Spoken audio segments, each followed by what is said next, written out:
Hey guys, a little preview today before we start our show. I wanted to do a preview because this show was actually recorded back on July 22nd, and we had a special guest, Brandon McBee, a teacher from the Harrison High School or Harrison Schools in Harrison, Ohio, and we filmed on the 22nd.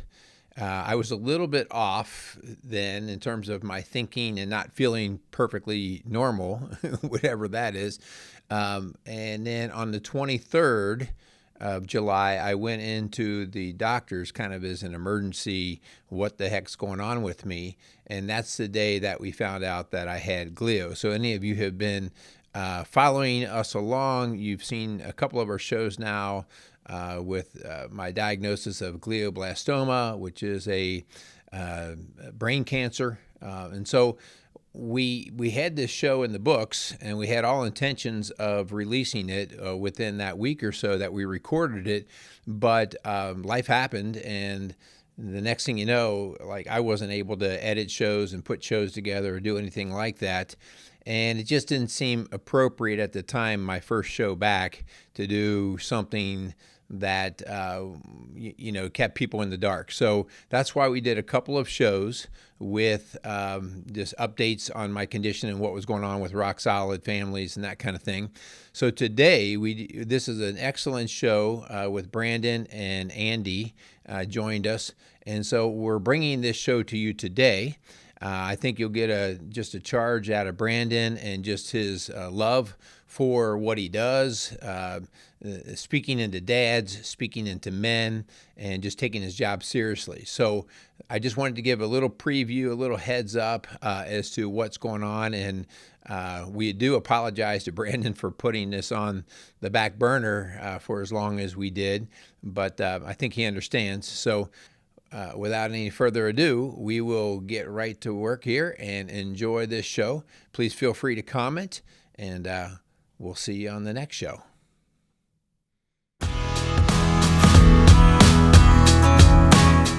Are you looking to spruce up your yard or maybe even the inside of your house? Look no further than Casey's Outdoor Solutions and Gift Shop. Located just outside of Bright, Indiana, Casey specializes in transforming the outside of your home with expert landscape services, and they'll even help you beautify the inside with unique finds from their charming gift shop. We want to send a huge thank you to Casey's Outdoor Solutions and Gift Shop for being a fantastic sponsor of the Rock Solid Families podcast. Their support helps us to continue to uplift families in our community. For all your landscape dreams and delightful home accents, visit Casey's Outdoor Solutions and Gift Shop, just outside of Bright, Indiana. That's Casey's, making your home beautiful inside and out. Good morning and welcome to Strong Dad's podcast. You may notice we've got somebody else with us here today. We've got a special guest. Brandon, you want to introduce yourself? Yeah, I'm Brandon McBee, educator of going on 15 years now, dad myself. So I think, being here is exciting, and I think there's a lot of things that we kind of all three have in common, and so I'm excited to be here. Yeah. Well, thanks for joining us for sure. What schools are you in, or school system are you in? I'm in Southwest Local Schools. Okay. Yep. All right. And so what building are you in particular? Harrison Junior School. I'm the junior high kids. Yep, yeah. the assistant principal there. Yeah, so it's fun. The kids are fun. They're engaging. They keep you young. Yeah. So is your role, are you a disciplinarian in that role, or are you a schedule maker, or what's your role there? Yes. The answer is yes. Yeah, I do a little bit of everything. So I would say my day is made up of maybe, depending on the day, maybe 10 to 20% discipline. Okay. But then I also do teacher evaluations. I'm doing logistics stuff. So pretty all-encompassing. Yeah. So how has that changed over the years? You've been in for 15 years. Yep. How have you seen your role change, or has it? Yeah. So when I first got in administration, actually, my first year in administration was COVID. Oh, wow. So okay. that was that was interesting because March came around of my first year as an assistant principal, and we shut down the building, and then now we're having to scramble and figure out how do we do school online, and then coming back in the fall, and we're still doing things totally different, and I was in charge of all the contact tracing. So from that standpoint, it's changed pretty drastically. Contact tracing. Oh yeah, was that a nightmare? Oh my gosh, what? you wouldn't believe it was seating charts. It was exactly. I had a binder full of every seating chart for every class from every teacher. Yeah. And when the school nurse got notice of a case, her and I would sit down and we'd go through, okay, who was in within 6 feet of this kid, and who. Joey sneezed at 10:05. Yep. So who was around? Yeah. Oh, what a nightmare. And then when you got to say, okay, well, who were they sitting next to at lunch? Yeah. Which obviously opens up a whole different can of worms. So it was a pain in the butt, but interesting and good lesson learned. But I would say, I mean, education, I think, is kind of something that is like everything else, where a lot of times things circle back around. Right. And you see, and now being in 15 years, I'm starting to see that where, okay, this thing that we tried in my first year of teaching is now circling back, and we're going to try it again, but it's a different name. Yeah. And so I've been in it long enough now where you're starting to see that, but I wouldn't say it's changed drastically. I will say that I think kids and maybe society has changed pretty drastically following COVID. Yeah. And so I think there's been a change there, good or bad. Yeah. But we just got to deal with it. Is what it is. Yeah. And so some context, too, for you guys watching. Brandon and I were actually hired on the same year. Yep. We both worked at the junior high. I was there my whole career. You bounced up to high school for your first 2 years. Yeah, 2 years of administration. Then you came back down, which was awesome for our building. Working with Brandon, it's been really cool. It's funny, people say that we look alike or we're brothers. Or I've had multiple conversations Brandon, where people think an I'm insult. you. That's I wish you would have said that. Oh, you're just. I can say that to you now. You've been here for like a month and a half, right? So, but it's really cool to be able to see the transition from you, as a teacher, science teacher, which was right next door to the gym, and then went away for administration and came back, and it's cool from I was at the same place the whole time, but to see somebody go through different growths and changes, but still be who Brandon is, it's been pretty awesome. Yeah, yeah. Well, what we're going to talk about today is going to be right up all three of our pipelines, and it's last show, Andy and I did a show on the fatherhood initiative statistics. Yep. Okay, and those are kind of like the Bible of statistics when it comes to, because they're not biased. Sure. They're basically government-supported agency, and basically looking at, what's the state of affairs with fathers, in our country. And so I use those because they're not biased in any way, and they give us a good baseline. Yep. And one of the things that we know is that if you take a dad and pull him out of a kid's life, you're going to have problems. And obviously, if you have him in the kid's life and he's a positive role model, you're going to see good things, generally speaking. Okay, so with that being said, we're going to really get three perspectives on the fathers and the schools and the functioning of them. How about, before we do that, let's thank our sponsors so I don't forget that, right? So let's thank Quality Auto Mart, Casey's Outdoor Solutions, and Hebron Grill for coming alongside of Strong Dads. Listen, guys, we can't do this show without you guys listening and sharing the show. So we want to just thank you. If there's anything that we can do for you guys out there, let us know. The office number is 812-576-7625. Check us out at rocksolidfamilies.org as well, so you can see everything that we're doing at Rock Solid Families. So, all right, so let's get into what some of the stuff that we're seeing in schools today. All right. I don't think it's changed much since I almost said graduated. You graduated into retirement. Yeah, it's a form of that. Graduated into retirement. Everything kind of works in cycles, as we talked about. When I first started in education, I started with a lot of excitement and everything was new. And then about 15 years in, you're going, oh no, we're just recycling this. Yeah. And it used to drive me crazy because during political times, I hated the change of political party because everybody had to put their new stamp of what it is that they're going to call this. All right. So whether there's going to be no child left behind or whatever it is. And so the tail starts wagging the dog. Right. And so you are at 15 years. Yeah. Andy, how long are you in now? I was 10. 10. That was 10 years before I come join Rock Salt family. Right. So we've all seen a chance there for the recycling. Different name. Yeah. Yeah. Basically same application. New acronym. Yep. Everything's an acronym. Yeah. And Lots so of acronyms in education. Yeah. so I liken this to parenting, right? Like in the last 2 generations, we've had more parenting books authored than in the history of mankind. Okay? And the funny thing is parenting is parenting. Yeah. Right?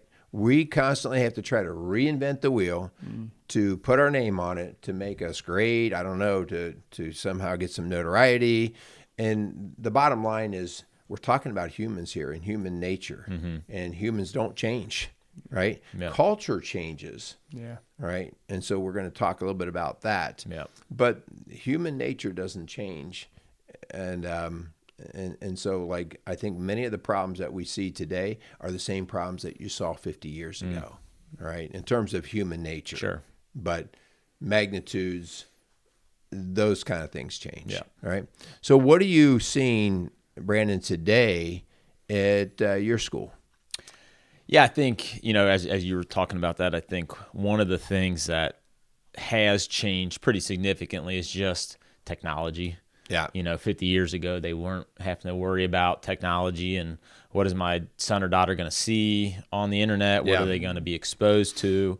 That kind of stuff. So I just think the reliance of youth on technology, I think, is pretty eye-opening and something that's concerning to me too. And I've been very intentional as a parent and as a dad of not following suit for that. I was very adamant when we had our kids that they weren't going to be given a tablet or a cell phone. Yeah. We weren't going to babysit them with that. And and I had to make sure that I was consistent with that message with anybody who was watching the kids. So my parents or my in-laws saying, no, they don't need a cell phone, give them a book or give them something to play with or whatever to, calm them down. But I think seeing that and the impact as students and youth are exposed to that so early on, and then how that impacts them from a social and really an academic standpoint, I think is probably the biggest challenge of how do we combat that? How do we get that message across to the parents that we're working with? We recently, at the end of the school year, had a incoming 6th grade parent night, and I tell them, I said, your kids don't need a cell phone. If you feel like they need one for communication purposes, make me the bad guy, get them a flip phone. Yeah. Because otherwise they're just going to live on that thing. Yeah. And it's a slippery slope to go down. Yeah. Is that something where you've noticed it's a root issue for things that, like, if you could say bullying in some way, it comes back to that root of technology and the kids having it at that, and other things have stemmed from it? I think it's just another avenue. Okay. When we were growing up, you went home and you got away from kids that were picking on you. Yeah. If Right, that was a right. thing. Yeah. Now there's no escaping it. Yeah. Yeah. And if a post is made or something is made and it's put out there and it's out there forever. Yeah. And I've, in my years in education now, I've seen a post or decision that a student has made, and 4 years later, when they're in high school, Comes this back post to is haunt them. re-haunting them. Yeah. And so we try to preach that message to students that once it's out there, it never goes away, but they're young. Yeah. So they, it doesn't always click. No. Yeah. So. Yeah. Man, like when I would say probably 20 years ago, computers were all the rage, right? Like every school had to have computers. Yep. And every kid had to have a computer. And every hour of every day had to have some kind of computer touch to it. Yep. Right? And now I'm actually seeing schools. Now, I don't know about your school, and I certainly don't think my local school here, East Central, is in on this yet. But I'm reading stuff that are saying we're going away from computers. We're going to have a computer lab where we only do computers in that lab for that time, for that instruction. But otherwise, we're doing away with it. Yeah. What are you seeing in that area? So, yeah, I mean, there's been conversations. Right now we are a 1-to-1 district, meaning at least for students at 6 through, well, every student K through 12 has access to a laptop. Now, students in 6 through 12 get their own laptop and they get to take it home with them. Okay. And there's been conversations where we say, well, maybe we do go back to just classroom sets. Yeah. And actually in the most recent parent survey that we had some parents, which was surprising, but I enjoyed seeing it, saying, hey, we're relying too much on technology. Yeah. Which I love. When I was still in the classroom teaching, we had just got classroom sets of laptops. So I had my own classroom set. The students didn't take it home, which was great because there's a lot of things, especially as a science teacher, that you can do online simulations that I couldn't do in class. I mean, I tried to do as many labs as I could in class, but there's just things that we couldn't do. And so having access to the technology there was great. But I was really intentional about not letting students take notes using their computer because the science and the research shows that when you write things down, you remember and learn it better versus typing. And so I think we might slowly be starting to see that shift. I would not be mad about it. I mean, obviously technology is great. Yeah. There are certain things that it allows us to do and allows students to do and access that they wouldn't otherwise. Yeah. I just think we need to be careful not to be relying on it so much. Yeah. So that seems hard to do too from administrative level. Like you either all in or not. You know what I mean? You're either everybody's classroom sets or not. Like you can't hover in between because teacher to teacher, bell to bell, as you're rotating in between 6-7 teachers as a kid, you're like, I'm so lost because this teacher says I can. This you'd get whiplash trying to keep up as a kid. So once you make that, it's got to be, and then you got to give it time. Like if you do if let's say Southwest makes that switch, you'd have to give it 3 years to see if it pays dividends. Yeah. You can't do a 1 year and then we'll roll back the car with the other one. Like, well, so whatever that decision's made, that's a full blown. We're locked in for a couple of years. See if this is worthwhile. Yeah. The expense of it alone is like you can't discount the idea that we're going to spend millions on technology and then we're going to let it sit. Right. That's the way to save budget. Yeah. Don't roll over new computers the next one. Yeah. I mean, it certainly would be a budget decision and potentially a cost savings if you go from every student having their own versus just classroom sets. You're going to need less laptops. Yeah. So technology. We do an entire lesson on basically technology. And how it's impacting our parenting, how it's impacting our schools.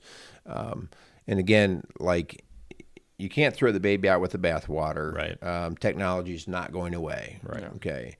But we now, back in the 10s, we didn't have to have traffic laws. Okay. But then people start driving erratically. Yeah. People start speeding. And we go, oh. We need traffic laws. Yeah. And now we're at that place with technology. Before it was, I'm telling you, like first graders with cell phones. Oh, yeah. And now I'm to the point where I'm like, that's bad parenting, right? Yeah. That's bad parenting if you've got a first grader and they're on a cell phone. Yep. But see, we didn't know until we knew. Right. So, yeah. So let's talk a little bit about we have a rule here on Strong Dads is that we get 30% of our time to bitch and complain, and then we get 60% of our time, or 33% and 66%. Yeah. Okay, what are we going to do constructively? Right. Yeah. Right. Let's be problem solvers. Let's not be complainers. Yeah. Right. And so, what do you see is something that we can do as dads that can play into our lives of our kids and ultimately help their education. So what's the role of dads in your eyes? Oh man, that's a big, how much time do we have? Yeah, well, you got time. I think my biggest thing, and I'm no expert. I'm a dad of 2. I've got a 4th grader and a 2nd grader. But being in education, I think I have a unique perspective, Yeah. And I think the biggest thing is just being engaged. Yeah. And it's so easy, especially going back to technology, to not be engaged, but just being cognizant of the impact and the influence that you can have on your kids by just simply being present. Yeah. And actually, let me rephrase that. Not just being present, engaged. Yeah. Because there is a difference between being present and being engaged 100%. Yeah. And I think sometimes dads and parents in general get those two things confused and assume that they're the same thing. Yeah. I've read some things on that, which I think is, you hit a nail on the head, what I would agree with. But I've heard some people say, like, my dad didn't do that. And so I understand. I don't know how to do it. I mean, I'm there, I'm physically there, but I don't know how to engage. Like, so if you have, let's say, parents who struggle with this, like, what do you do? What do you tell them? You know what I mean? I would tell them to start small. Okay, fine. What are you passionate about? Yeah. All right. And introduce that to your kid if you haven't already. Yeah. Find some sort of common ground, I think, is the easiest place to start. Yeah. But starting small, because you can't just make a drastic change overnight and expect to have positive results. Yeah. So I think just starting small and finding something that you're passionate about that you can introduce to your kids, and then have something in common that you can be actively engaged with them, whether that's fishing or sports or music or whatever it is. Yeah. But I think that is an easy, low-hanging fruit place to start. That's good. Yeah, I was reading a book recently, and they were talking about this dads like that. Their dads never did that with them, and so the expectation is put upon their shoulders. And then when they don't do well, and they see that, and then they get beat up because they're expected of this. And like, well, my dad worked, came home, and just sat and relaxed, and then had dinner, and we went to bed. Like, it's what we did. And I played outside with my friends, and so now I'm expected to engage, and I don't know how to engage, and I've already worked a full, and they have all these, and then they just start shutting down. And the statistics are, men just get they get pessimistic about it. That's the right word. Where they're like, well, I'm going to fail anyways. I don't know how to do it. I was in zone, so you know what? I'm just not going to do it. Yeah. And I'm like, that's definitely not the answer. But having that, like, no, let's take a small step. Let's at least take a step forward, closer to the goal of being engaged more frequently. Yeah. I think it is important that we point out that dads of yesterday did not necessarily always have it right. You know, like we're always like, back in the old days. Yeah. Well, no. Like, okay. So, but I do think we're seeing a different level of demand put on our kids. And if we don't step in and we put a demand in, so what do I mean by that? Well, technology, sports, activities. And so everything's demanding out of our kids, which the demands are coming from outside of our homes, right? And so if we don't step in and recognize that, our kids are going to be owned by something outside of us, a different value system, a different way that we spend time and money and friends, and so it is now a concerted effort, if you could say, like, it's all on battle to recognize that, we've got to be engaged. Like, my dad could have come home from work and sat down and said, hey, here I am. But the kids are being owned by so many things today. So if you're not going to be intentional about owning some of their time, something else will. Yeah. No, I like your perspective there, and something that I'm kind of currently battling. I like the word battle there with youth sports. So I coach my kids in everything. It's just something I enjoy. I also wanted to make sure I was in control, right or wrong, but also being intentional with the values that they're being exposed to. And I've seen too many bad experiences of youth coaches just there to win and then ruining the love of the game for kids. So I'm in this kind of weird time where my son, who's going to be 8 in December, we had to make a decision on what does baseball look like for him for next year. And he's going to be 8. It's going to be the first year of kid pitch. Yeah. But all of these club organizations are starting teams. And so I wanted to make sure that he was still developing and growing and enjoying the sport, but not playing 50 or 60 games, because that is ridiculous. Unreal. Yeah. Yeah. And so we kind of, my wife and I kind of went back and forth of, well, what do we do to make sure that he continues to develop? Because I don't want him to fall behind. Yeah. Right. So I had to step in and coach again, and but with an organization where he's going to be playing 12 to 14 regular season games and then like 1 or 2 tournaments. So that's 20 good. games. Yeah. Half of what the other leagues are. Yeah. And I'm not exaggerating when I say 50 to 60 games. I called an organization that was having tryouts to say, hey, what does this look like? And I talked to the coach, and he's like, yeah, we're going to play, probably 20 regular season games. Like, all right, I can get on board with that. Yeah. And 5 to 6 tournaments. And I'm like, 5 to 6 tournaments. I'm doing the math. I'm like, you're looking at 3 to 5 games per tournament. And they're in Chicago. Yeah. And so you're looking at, a 50 to 60 game season. Yeah. And you talk about balance and where your demand is, and that's important. Yeah. And maintaining that imbalance. And that's where, as a father, I had to step in and say, wait a second, where are our values? What are we placing our importance on? And then making that decision. So yeah, one of the things too that I've been noticing lately is I love the starting point of values, because I mean that's the foundation of your life, your house, what your family's built on. But I think too, determining what success looks like, or determining success, whatever what success looks like determines if you've met the goal or not, right? Sure. And so I would ask you, like, within that balance as your family, and then maybe even education, like, how are you determining to your kids and even your wife Bethany, what does success look like for the McBees? Yeah, I think that's an interesting question, and not something I necessarily think of so directly in that manner. But for me, it's just balance. Yeah.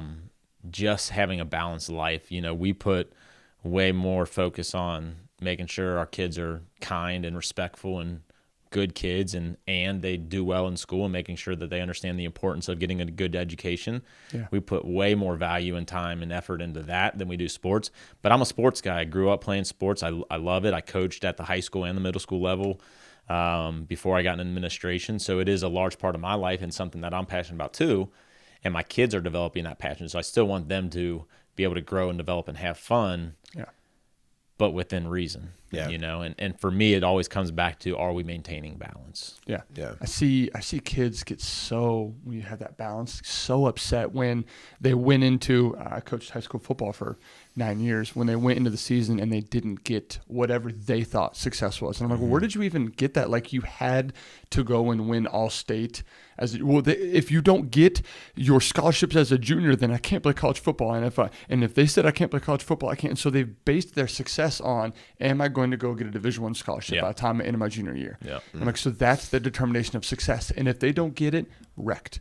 Like they think they're failures of sort. And I'm like, you had record-breaking season and you're a failure? Why? Because they didn't reach the marker. This is what they said. This is success right here. And if I don't do it, I'm a failure. I'm a loser. I'm not good enough. And they have these all tied into that. I'm like, wow, you've really hung your identity on if I'm going to go and make that check mark of success. And that's why I bring that up. Yeah, man. I mean, the whole topic here today is really about centering where your kids get their value from. So we talked about values, right? And so family values and all that, but where they get their value from. And we have to check ourselves. Where do we get our value from? Do I get my value from being superstar dad? Or do I get my value from raising Christ-like kids with manners and self-discipline and or is it, my kid went undefeated this year in football, so I loved sports, but I learned early, and I think it had to do with my generation that I grew up in, we had good, healthy perspective. Sports are a tool. Right. That's all they are. And breaking news, ain't nobody going pro. Yeah. Yep. Ain't nobody going pro. Yep. And I'll take the exceptions, right? Right. But those are the exceptions. Right. And Right. so I think you have to boil it down to sports, music, whatever it is. We cannot be identified by those things because those things can leave us. Yep. And if I'm a football player and I'm great at running the ball and I dislocate my leg, am I worthless now? Right. Am I worthless as an individual? Yeah. If I'm a singer and my vocal cords go out, am I worthless now? And so when we as parents put the value of our child is based off of their performance in an activity, we are setting them up for failure. Yeah. Because, you remember the ESPN series? They did the quarterbacks, and then they did the wide receivers. And it was a wide receiver one that caught my eye. Because first off, wide receivers are cocky, right, at the NFL level. And I could appreciate that, right? Like, man, you got to be good, right? You got to have the athleticism. Right. You got to have the confidence. But what I found with those guys is every one of those guys that they highlighted that season recognized that they had 3 to 5 years. 3 to 5 years, man, is all I got.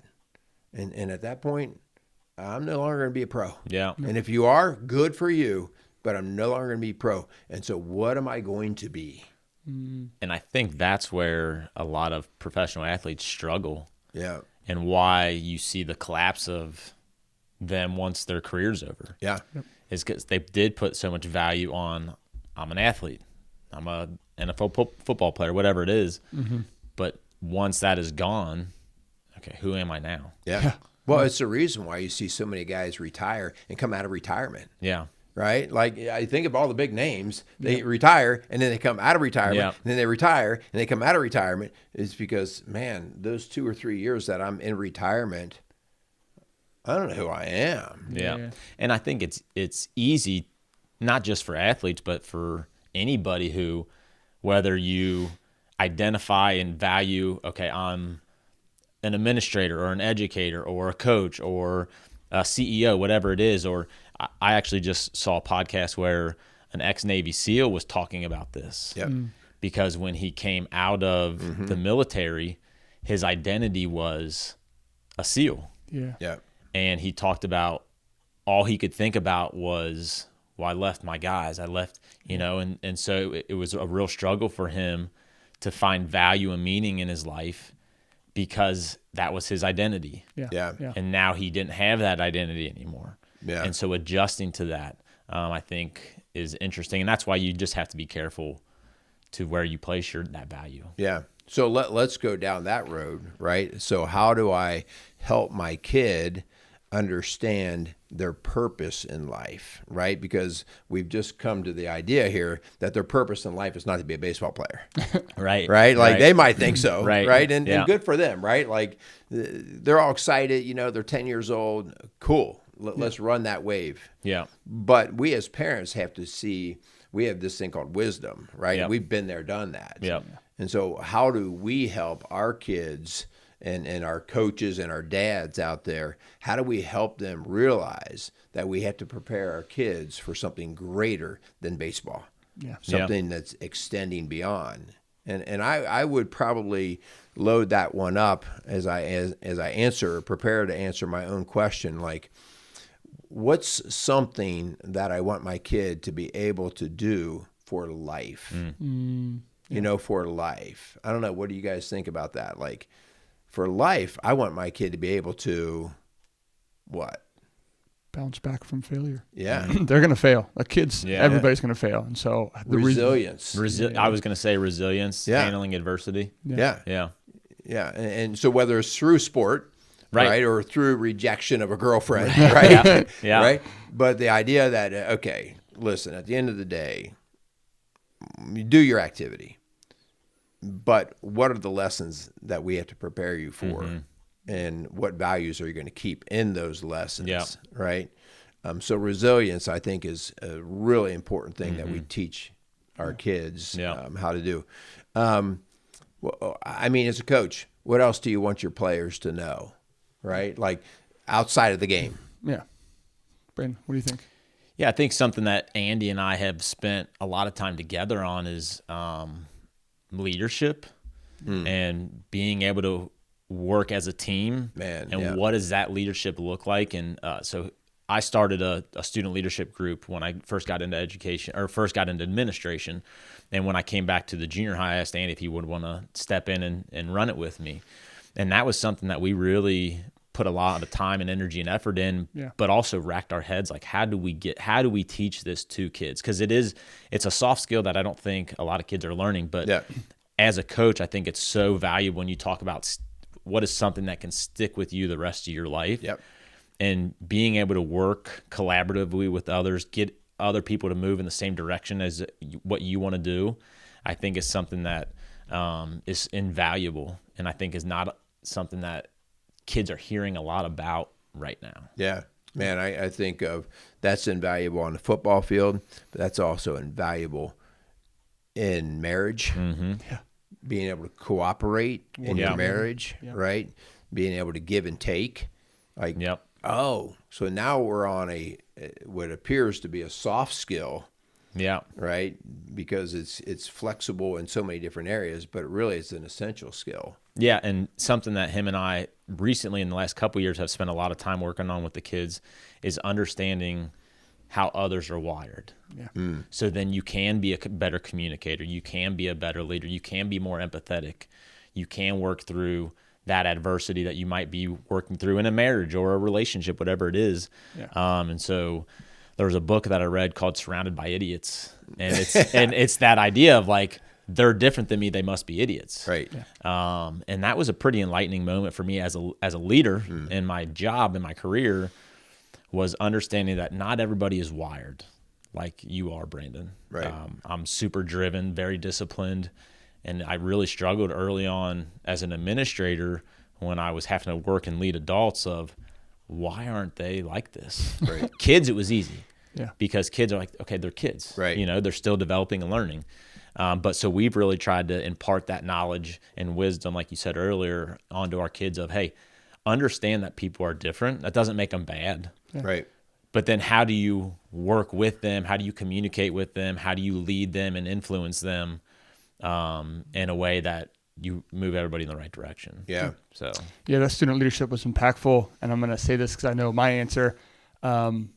When you look at the time we spent with those kids, like how many seeds we threw out, but like, oh man, surrounded the colors, personality test, and the different activities we did, the speakers we had brought in, and how many times went to Camp Join Kern and these things that we did, leave it better than you found it. All of those, all these seeds that were planted, some watered here, some watered there. How were you growing during that time that you were leading it? Yeah, good question. I think anytime you're doing that kind of work, you naturally have to reflect. And so it made me reflect. Like, I'm getting ready to give this lesson on how to influence people and be more empathetic. Am I being empathetic as a dad, as a leader? And so I think it just forced some reflection. And I'm a pretty reflective person anyways, but when you're getting ready to teach these things, I'm big on walking the walk and not just talking the talk. And that was something we talked about with our students too. But I can't go in this room and talk to these students about doing X, Y, and Z, and then I walk out of this room and do the opposite. Right. You know? And so I think it was just forced reflection for me. Oh, I feel like I grew more than the kids sometimes. Also because I was in it for 4 years and they could only be in it for 3 or 4 or 5 or however many years we did it that I was a part of. But man, you're right. Like whoever would be up there talking about something, and I'm like, I don't know if they're getting this, but I am. And it's hitting me hard. I'm like, I'm not doing this. I'm judging by the cover, and we're telling kids not to judge. I'm like, oh, okay. I'm glad I'm doing this. So. Well, in our coaching world, I say coaching and counseling, I can't even tell you how often. Well, first off, the best way to learn something is to teach it. Oh, yeah. Okay. Because when you teach it, you got to internalize. Right. It. You got to go, oh, so that's what I just said? Yeah. Wow. Yeah. But then the idea of you stretching yourself and growing yourself and being humble enough to do that is hard work. Yeah. It's hard, Yes. it's because I have to die to my self-righteousness. Right. Right. Like, oh, I got this right. No, you really don't. Right. And so, man, that's a hard walk for a lot of us. Yeah. Yeah. Yeah. And sometimes you realize that you haven't been walking the walk. And so, that stings a little bit too. It's great accountability in that way. 100%. Right. Yeah. Man, this is some good stuff here. So how about how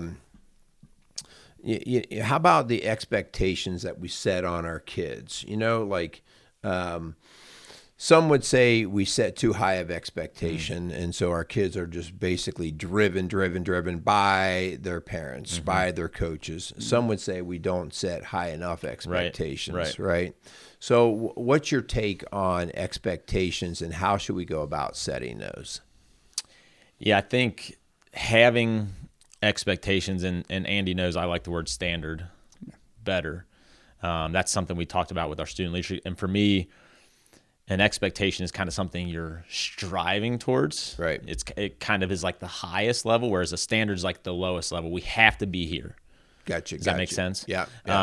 And so I think communicating those standards or expectations with your kids consistently is key. I think that's where sometimes parents and leaders, and coaches, fall short, is the message isn't consistent. Yeah. And so when you're sending inconsistent messages to your kids, to your athletes, to your employees, whatever it is, then they get confused, especially when you're working with youth. Yeah.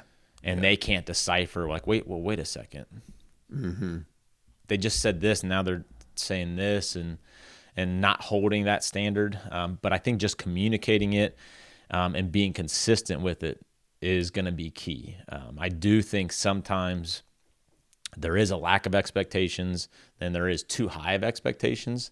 Yeah. But that's where the reflection comes into, and being cognizant of, well, how's my kid functioning? Yeah. Yeah, I was going to say, like, a one-size-fits-all expectation speaks to the ignorance of the adult in charge. Yeah. Right? So because this goes back to everybody brings different gifts to the table. Right. And so I could have a kid who's academically very sharp and with it, but, whatever, their social skills suck. Sure. Right? Yeah. I need to work on their social skills. Yep. Right. Yep. So I can't, and vice versa. Like somebody's academics could be weak, but they know how to talk. Right. And so the idea here is us as the adults understanding where our kid is, or where the kid is. Yep. And get out of the one size fits all. Yeah. Right. Because we are all uniquely designed. Yeah. We are all full of gifts. Yeah. Right. We're all full of weaknesses.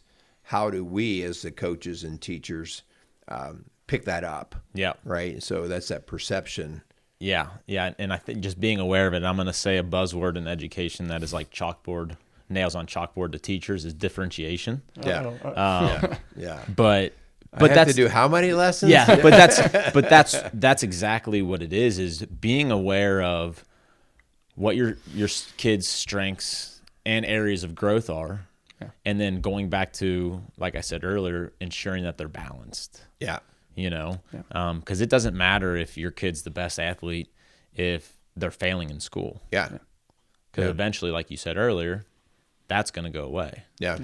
But their educational background will stay with them the rest of their life. So just being aware of it, being cognizant of how your kid is doing, how they're functioning, and then helping them in those areas that they need growth in. Yeah. So one thing I noticed too, when you talk about organizations, I don't care if it's a pro football team or a school organization, whatever functioning. We had said this before. Everybody likes new. It'd be like new buzzwords and we're going to be the new trend-setting school of this. And I think the problem that you see if you look at organizations that have had success over long periods of time is their standards don't change even when the expectation might be new, right? And so the new expectation that we're going to do something different in this way and be a trendsetter, but we fall back to the same standard and the same values that we've always had, right? How did the Patriots win for so long? Bill Belichick had the same standards. That's not flashy. Nick Saban, his standards were the same. That's not flashy. That's not like, oh man, but they won and they were consistent. Their expectation might be a little bit new, but no matter what happened, they fell back to their standards and their values. And I think going back to what I said earlier, the consistency piece. Yeah. It's not the what's next best thing. I'm going to jump around and try this, try that. Just consistent. Yep. Yeah. I'll take that into time with our kids. For a while there, and I think we do this as parents to help make us feel better. We got into quality time. So it doesn't matter how much time I spend with my kids as long as it's quality. Yeah. And again, I'm all about quality time, right? Sure. But if you're only there once every 2 weeks because you're a traveling dad, Yeah. you got to have some consistency there. Right. Right? Like you got to have, we need quantity time too. And so it's this mix of putting it all together so that your kid has this well-rounded understanding of, dad's only, he's down there in the workshop, but I know where he's at. Yeah. Right. And then dad's down there in the workshop and he's helping me build something. Yeah. Right. That's the quality versus quantity. Right. And so like there's that combination that we need to be seeking versus just, well, I took my kid to Kings Island, so that makes me a good dad. Yeah. One big flashy. One big flashy. Yeah. I thought immediately of what. One of the things that we talked about was consistency versus intensity. Yes. Yeah. And we were trying to preach to our student leadership kids, it's just about consistency. Yeah. Like, sure, we can go out and do this big service project where we raise a couple $1,000s and give back to local families in need. Yeah. That's great. That's intensity. Yeah. But are we doing the small things consistently every day that have impact and influence? Yeah. So yeah, that's good. Good stuff. Well, I want to make sure that we are coming short on time here. So, Brandon, from your perspective, what is something that you wish every dad knew or did with their kids? I think for me, again, just being as I'll answer this as an educator, because that's my profession, is just being involved in their kids' education. Yeah.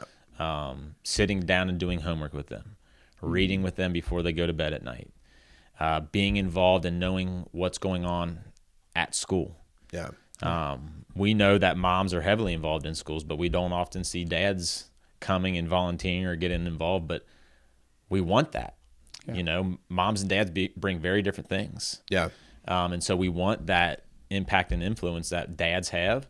So as a dad, I would just say be involved, because I can probably with pretty high level of accuracy tell you whether a student, one, has a dad in the picture, like you guys talked about last episode.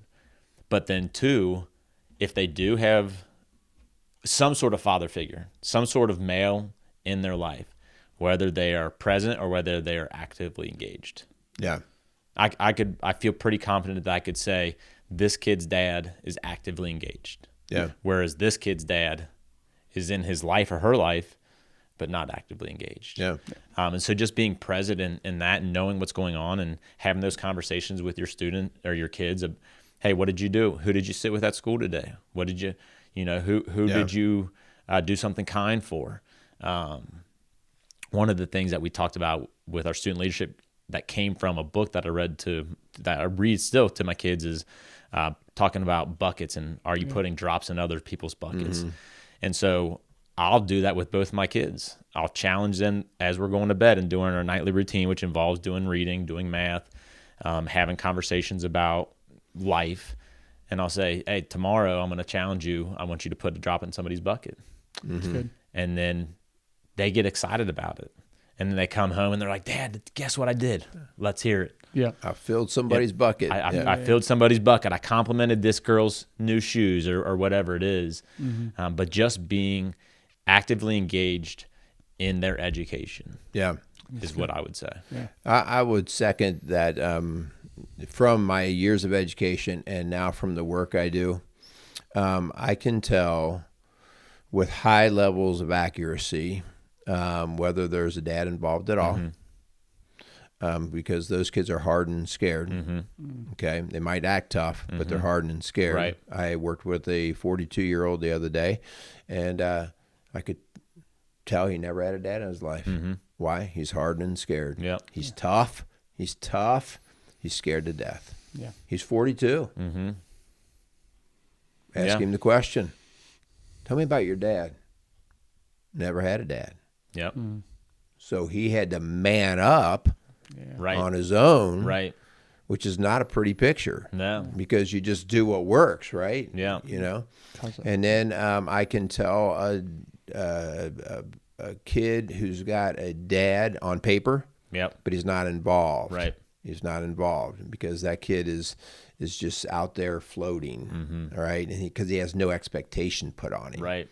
And so, and then there is the dad who's rightfully and healthy in their involvement. And so this is important, guys, to point out because we actually can see it.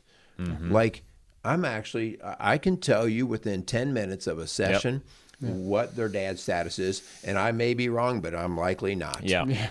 Same here. And that's what's Same scary. Here. Yeah, that's when I have a new student coming to my office, within not very long, 10 minutes, 5 to 10 minutes of having that conversation and really digging deep into the kind of what caused the behavior is, the status of their dad in their life. Yeah.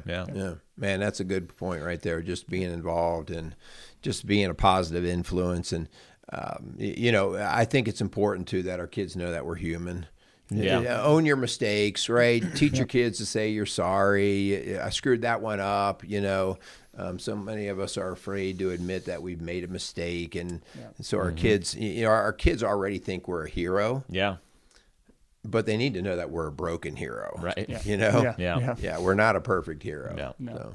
I love that intentionality, and go back to people listening and watching. Like, be intentional. As we want to be strong dads and strong in our kids' lives. Let's be intentional with that, and I love it. And you could see it. And I've known you for years, and seeing your work, and then your family and your kids. You got some awesome kids, great family, Thank you. and your work has shown. So your intentionality is doing a really good job, Brandon. Yeah, So. I appreciate that. Yeah. Brandon, I want to thank you for coming on. Thanks for Strong having me. Dads. This was awesome.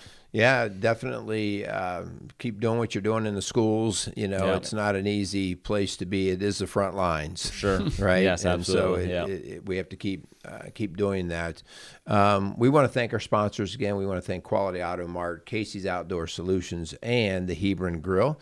So if you're in business with any of those guys and doing business with them, tell them thank you for sponsoring the Strong Dads podcast. Also, if there's any way that Rock Solid Families can help you, whether you're going through a parenting issue or a personal issue, we want you on the front line strong. And so please reach out to us. You can get us at 812-576-7625. Check out our webpage at rocksolidfamilies.org. I think that's all I got. Brandon, I want to thank you. Yeah, all right. Absolutely. As we are recording this, you have like 1 week left of vacation? Yeah. Roughly. Yeah. I mean, it's coming quick. Your days are numbered, brother. They're the latest, August 11th, right? Oh, okay. Like That's our first Okay. teacher work day. But I mean, I've worked through this summer. Right. So, Right. but my vacation days are dwindling fast. Yeah. Very quickly. All right. Well, thanks again for Absolutely. being on Strong Dads. Yeah. So, Andy, you got anything? Nope. I think that's it. Thanks, Brandon. All right. So go out there and be a strong dad.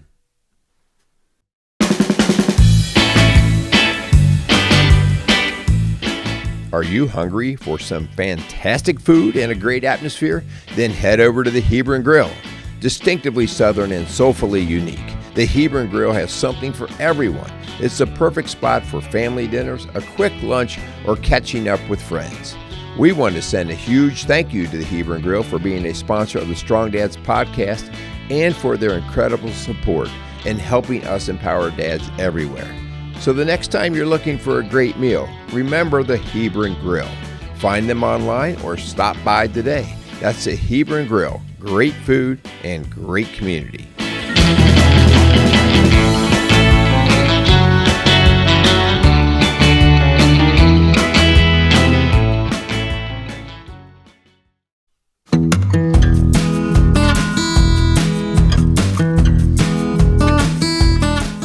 Is your car making a strange noise? Or maybe your golf cart needs a tune-up? Then you need to head to Quality Auto Mart.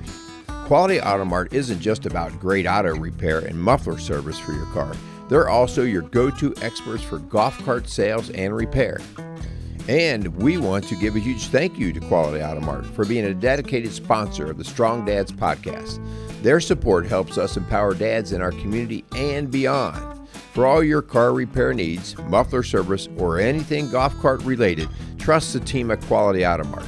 Visit them today and tell them the Strong Dads podcast sent you.